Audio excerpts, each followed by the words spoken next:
Anak ni Tito Dodong. Nagpapasalamat po ako sa Panginoon ko na binigyan niyo ng buhay na kasi nung hindi po dahil kay Lolo, hindi po ako buhay ng aking mata. Wala na po ako Yes. sa mundo nito. Nagpapasalamat po ako sa mga tito ko na nangyari na po makatira ko sa litsapan na makasama sa Lolo. Maraming salamat po sa inyo. Papasalamat din po ako sa iyo sa mga advice na sinasabi mo sa akin. Nung nandun pa ako, kahit sa na po yung nagbuhan po ako na nakatala sa akin, maraming po mga advice si Lolo. Yun na po, maraming salamat. Sa mga tita ko po, maraming salamat sa inyo. Susunod si Stephanie. Ito yung anak ng panganay na maging na nawala Pangalawa sa bunso. Si Tito Junjun. 2004. Anak ni Tito Junjun. Sila sila nakita ni Lolo, nagkika-picture yun, nakita niya. First, ano niya? 2 weeks before,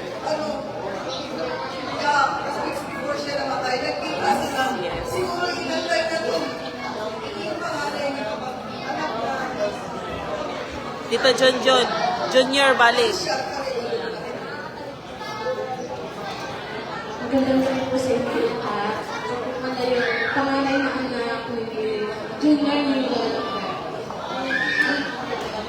Ang sasabi ko lang po, no, hindi ko ang kayo po na usual.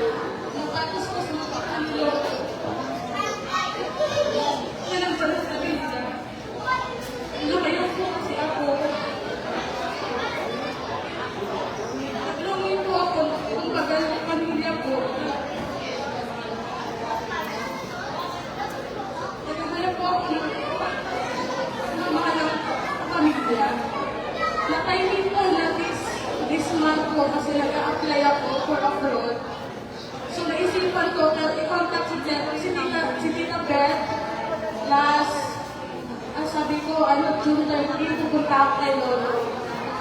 So yun, unang meet namin ni Lolo, hindi niya pa ako na-recognize.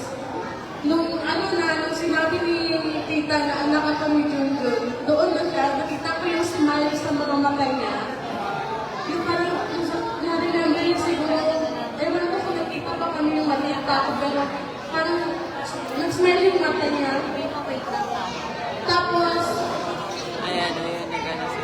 yung nakikita ko po sa Facebook, yung lola or lola na nagbibigay sa kanilang mga apo. Na ko, yung last minute ko, napakaisa yung pera ni Lola, binigyan niya lang po sa akin. Ulit po yung nakikita ko sa Facebook na lola, na binibigyan yung mga apo. So parang kung saya-saya ko ng puso na nakikita ko sa linggo, pupunta ako kay Lola kasi Father's Day. Tapos nabalitaan ko naman sabi ni Pito na wala po si Lolo. Yung nagmamadali ako pumunta kay Lolo. So, pasalamat ko na ako siguro. Sabi nila ni Lord na parang binigyan ko kayo ng time magkita kayo ng Lolo nyo. At least hindi naman kayo nakita ng papa mo. Sa papa makita ni Lolo, nakita kami yung dalawa.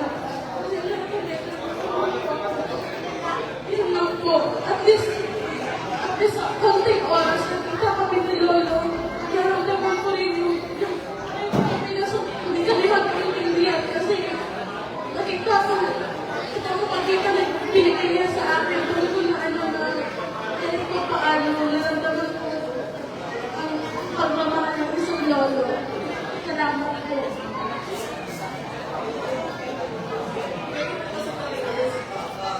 May natanggap na pera galing kay Tata. Ganito siya, hindi lang kilala kaya nakikita sa CCTV, may CCTV siya. Tapos ngayon, pag nangyayari yung aming puso magpapakit si Lolo, hindi na po din siya. Pagkagawin ng Tata, Meron kasi si TV. puputos niya yung isang apo niya, itakbo mo to. Alam, isisikreto niya. Ganun talaga yung papa namin. Kaya, napagiging niya yung sobra. Kaya, Bunso.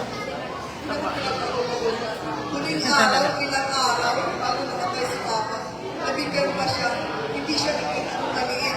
First time nakita siya ni Papa, binigyan siya ng 1,000 kahit wala siya. Kasi ngayon, hindi na siya binibigyan ng maraming pera kasi nga kinukuha ng isang kapatid. Kinukuha, hinihiram ko niya tapos kaya siya mahawak kasi meron siyang kapatid na sa kanya, kahit po kailan lang. Gusto niya yung may binibilang niya. Gusto niya palagi yung may binibilang. Nakaleng. Kaya, sino bang gusto mo Ikaw nakita. Ayaw mo siya? Ayaw mo siya? ito yung aking. Hindi.